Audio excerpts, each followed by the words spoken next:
L'épidémie à coronavirus touche plusieurs pays dont le Sénégal. Le ministère de la Santé et de l'Action sociale invite toute la population à continuer à respecter les mesures d'hygiène individuelles et collectives, se laver les mains régulièrement avec de l'eau et du savon ou utiliser une solution hydroalcoolique. Éviter de toucher les yeux, le nez, la bouche, utiliser un mouchoir pour tousser, éternuer ou se moucher, puis jeter le mouchoir dans une poubelle, ou bien tousser ou éternuer dans le creux du coude. Éviter les grands rassemblements, les accolades et de se serrer la main. Pour plus d'informations, appelez gratuitement au 800 00 50 50. Ensemble, nous vaincrons le coronavirus.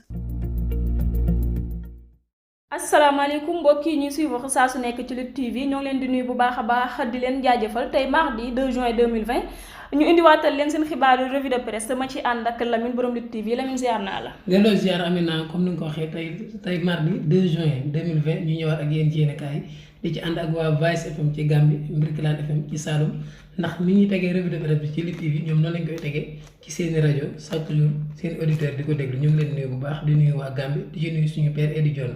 noonu la demee ñoo ko déggandoo ginnaaw ba nga nuyoo ba pare tey dañ koy daal di ubbi ak journalu Record mu daal di xëy di fësal ci xëtam gu njëkk Papa Sow.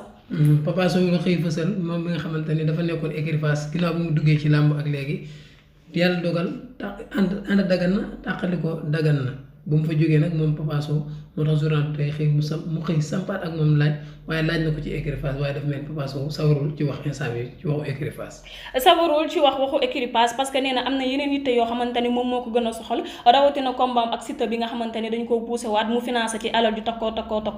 te leen na ko ni pertement bi ci poosam lay jógee waaye tamit laajaan nañ ko leneen muy affaire CNG bi ak départ Aliou Sarr waaye dafa mel ni nag kàddu yu mu ci yëkkati mooy loolu noonu kenn dong moo ko mën a réglé mooy ki nga xamante ni moom moo di Matar Ba ministre des sports. Papa Sow daal journal bi wax séq na ak moom waxtaan bu yaatu passe bi lay waxtaan ak moom presque ba mu fees tuuti la ci njàmbaas muy Balla Gaye numéro 2 waaye Papa Sow daal comme écurie Fass bi dama ciy ñëwaat tuuti li mu wax yaakaar naa ne moom mooy fulla te loolu mooy fayda dama doon ànd ak nit yaakaar naa ne ànd ba jeex na dootuma nekk nag seen ginnaaw chaque jour may wax wala ngeen di wax ma leen di tontu loolu Papa Sow moom daf ko fas yéene jeexal digganteem ak écurie Fass concentré wu ci combat bi nga xamante ne war naa dox digganteem ak Siteu xamaguñ date bi kañ la waaye ak Papa Sow ak lu mën a xew nee na dàq bi moom metti na lool waaye nag dàq bi dafa am ay sabab te sabab bi mooy coronavirus bi nekkul ci moom nekkul ci adversaire am nekkul tamit ci li nga xamante ne moom mooy promoteur bi. waaye Lamine leeralaan na benn affaire ci biir journal bi de mooy le fait que. ñu naan dina tasante ak mbër yu nekk ca Fass am déet moom Papa Sow wax na si. yan leeral la andi ci wax jooju noonu. maanaam nee na pour moom que mu tasante waat ak mbër bu nekk Fass wala bu mbër bu nekk Parcelles mënul nekk. waaye bu ndaw yi nga xamante ne ñoo nekk ci biir écurie bu Fass ak ndaw yi nga xamante ne ñoom ñoo nekk ci biir écurie am ñoom war nañoo mën a tase waaye moom ñaawlu na lool tasante ak ñooñee. ci lu wér loolu moo rafet loolu mooy waxam sax te loolu la ñuy xaar ci moom loolu la ñuy xaar tamit ci waa écurie Fass ndax Papa Sow jekkul jaaduwul moom muy bëre ak mburu écurie Fass waaye mburu Fass tamit jekkul jaaduwul mu takk ngembam ku mel ni Gris Bordeaux tey wala ku mel ni tey benn Lac Rose wala ku mel ni tey benn Gris 2 wala ku mel ni benn Forza ni jël naa avance Papa Sow loolu moom dara du ko gën a ñaaw ci àdduna kon xalaatam boobu noonu xalaat bu rafet la waaye nag la mu wax am na solo poulain wam war naa mën a bëre ak ay poulain wu Gris Bordeaux tey jii par exemple boo ya nga xamante ne ña nga ca keppaaram war nañoo mën a laale ak waa écurie Fass ndax yaakaar naa ne bu fekkee wax na écurie am duñ bëree ak écurie Fass rek di gën a suuxee làmb loolu ci lay bokk ndax doon nañ jooy affaire copinage léegi nag bu fekkee xaritu amatul digganteem ak écurie Fass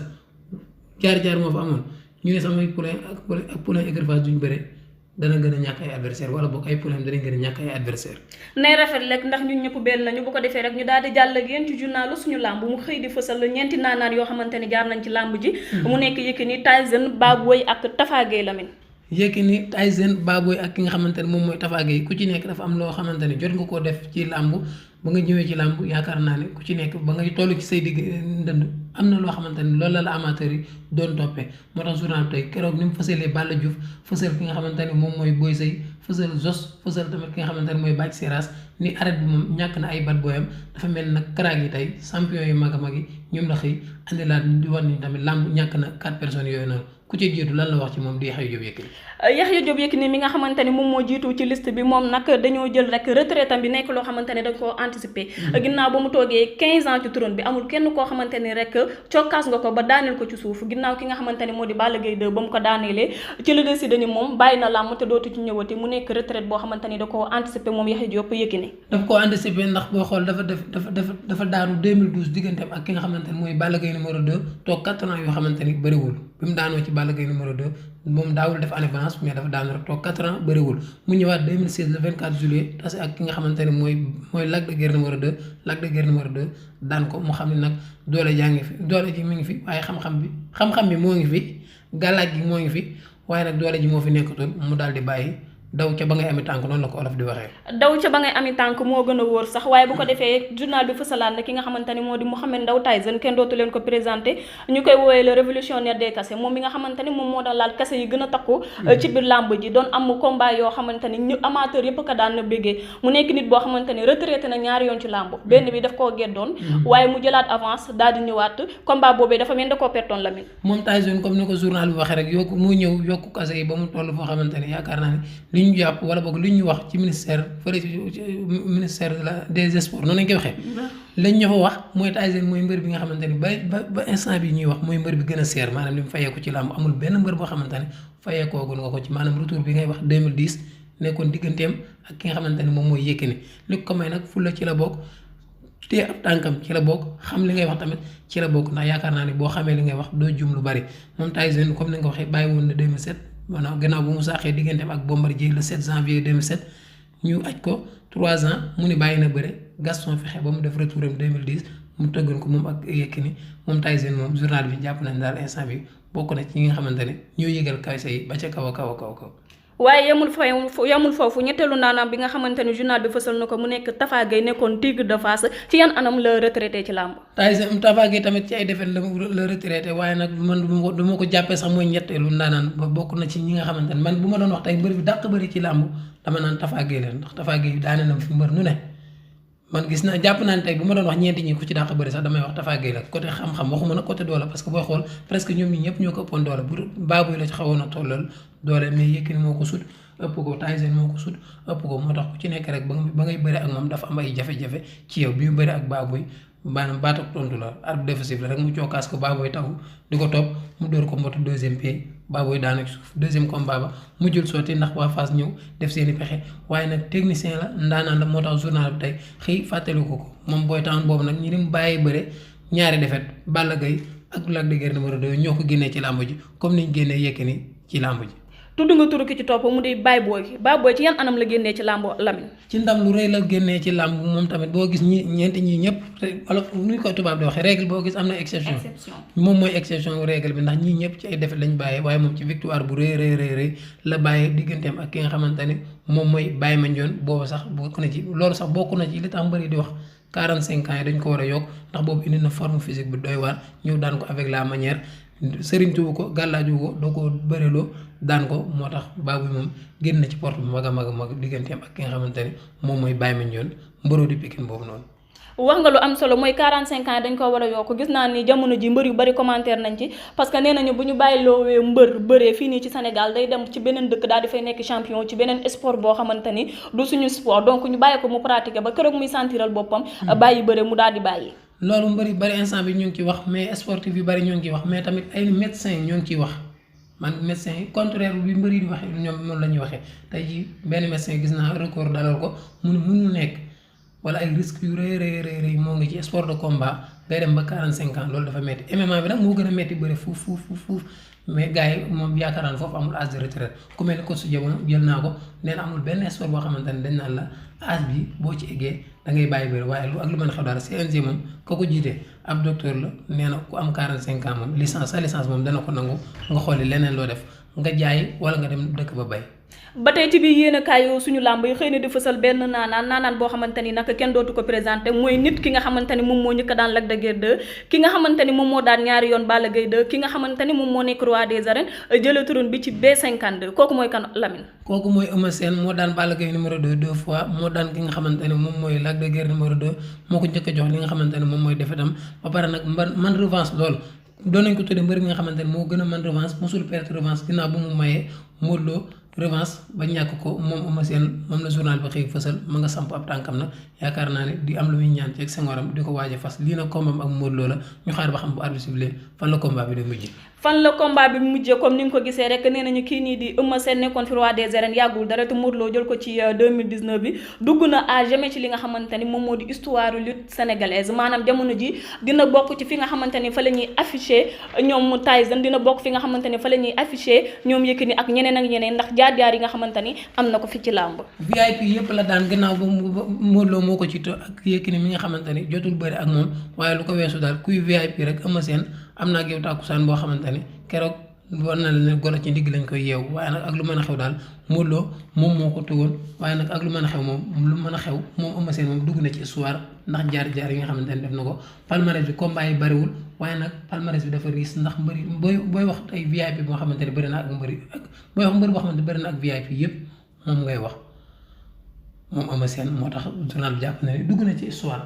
waaye ba tey ci biir journal suñu làmb la ñuy daal di desandi ak yéen kii nii di Mouhamed Diop bu nekk boss de jamono even moom nag gis na ni cachet bi nga xamante ni Garga Mbossé ak Sa Thiès dañ koo laaj ngir war a mën a bëri ci arène bi nekk na cachet boo xamante ni dis na lool ci noddu promoteur yi moom moo bëggoon combat bi wala boog bokk na ci promoteur yi nga xamante ni bëggoon nañ combat wu Sa Thiès ak ki nga xamante ne moom mooy Garga Mbossé moom Mouhamed Diop nag jàpp na ne combat boobu moom day diis ci moom ndax Wolof Njaay nee na def loo man wax loo xam soo tëddee nelaw moo tax mu ne combat boobu moom day diis ci moom bi mu jàpp ne di diis ci moom mooy Sa Thiès ak ki nga xamante ne moom mooy Moussa Ndoye wala boog Sa Thiès ak keneen waaye boobu moom jàpp na ne moom mënul nekk wala boog moom du ko tëgg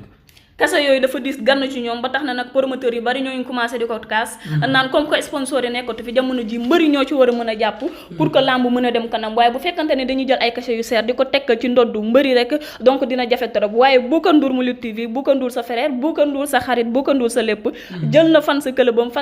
def lu doy waar pour jàppale ki nga xamante ni moom moo di Fabi Félir ci feebalam bi nga xamante ni tëddaay bi yàgg na trop du ci mën a ñàkk Bouka Ndour ak fan sa clubam tey lañ ma sa def jëf ju am solo ndax ñoom lay desee rek ñoom Madou Sène comme ni mu koy waxee lekk cere rek lañ nekk ci groupe ba ak ay mburu yu wow moo tax tey nag def nañ ay jëf ju am solo ñu koy rafetlu bu baax a baax di ñaan képp koo xamante ne dugal nga ci sa dërëm rek yàlla boo ko ñàkkati mbër boo xamante ne ancien la dem ba am ay jafe-jafe ñoom ñu def seeni dërëm ak seeni ñaar dërëm lañ ca am akus néew ñu dem yóbbul ko loolu yaakaar naa lu am solo ñu ngi leen di ñaan rek yàlla buñ ko ñàkkati am na solo waaye kii di Mouhamed Ali Ndiaye tamit li mu def am na solo trop parce que mi ngi interpellé lutteurs yi wax leen ni banque de sang bi dafa manqué deret te képp ku ci nekk en bonne santé rek war nga mën a dem jëli sa deret joxe ko pour sauver des vies. gis nañ sos mu ngi ciy liggéey bu am solo moo tax Mouhamed Ali Ndiaye moom tamit nekk boxeur mu ngi leen di sensibiliser comme ni nga ko waxee ak lu mën a xew loolu am na mbër yi nañ ko def ku dul mbër tamit boo ko mënee def na nga ko def ndax loolu moom mooy def te yàlla tax te yaakaar naa ne moom ak fay rek moo am ci loolu noonu ñu ngi leen di ziar bu baax di ñaan tamit képp koo xamante ne mën nga ko rek nga dem maye deret comme ni nga ko gisee rek tey sa beneen xarit dafa nekkaat ci biir journal bi ñu daal di koy fësal mu daal di nekk Alous mi nga xamante ni dafa dem ba tàmm làmb nee na mënatul dund sans làmb parce que ba mu ko ñemee ba tey yàgg na depuis 2010 ba tey mi ngi ci monde de la lutte jamono ji nag moom nee na mënatul dund sans làmb ndax bëgg bi nga xamante ni bëgg na ko donte sax làmb am na ay jafe-jafe sportif la di yëngatu ci côté boxe ak ay karaté affaire mental yooyu la liggéey moom Alous gis nga ko Serigne Ndiaye numéro 2 bu amee combat mu dagg ay yiteem jógee France ñëw ba fii waaye nag gannaaw coronavirus bi mënul ñëw Sénégal xëy na loolu moo tax moom instant bi mën na mu làmb ndax bëgg naa ñëw fii bu ñëwee du jóg li TV parfois dafay nekk sax ba 1h du matin loolu yëpp bëgg làmb moom moo koy waral moo tax journal bi tey xëy fësal beneen mbokk tubaabam di laaj fu mu nekk di xuwaan bi nga xamante ne ñëwoon na fi jot fee def 4 combats 4 victoires xaw ma 3 combats 3 victoires. boobu ba tey moom tamit dafa réeroon gisatuñ ko ci ay bët waaye Zarko mi nga xamante ni askan bi amateur yi namoon nañ ko dafa mel ni ñëwaat na xamuñu ba xam dafa bàyyi woon làmbam déet waaye jamono ji daal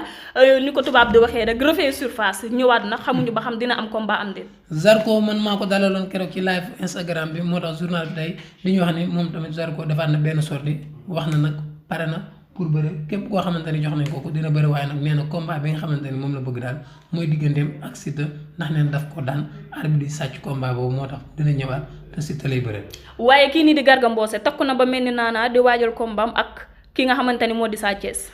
Garga Mbossé war naa mën a bëre ak Sa Thiès comme ni ma ko waxee war naa mën a bëre ak tamit ki nga xamante ne day waaye moo Yékini Junior sax yaakaar naa du ñu bëri war naa mën a bëre ak ki nga xamante ne mooy Modou Anta ndax ñoom ñaar ay naataango lañ bokk nañ ay adversaire ak yeneen combat Garga Mbossé nag boo xool làmb moom dafa xaw a tënku ay adversaire dañoo xaw a néew lool instant bi li koy dimbali rek tey mooy mu am ki nga xamante ne moom mooy Sa Thiès bu ca jëlee ndam nag ci lay mën a dugg ci cour des grands waaye nag instant bi ay adversaire am bëriwuñ Boy Niang moo ko mujjee daan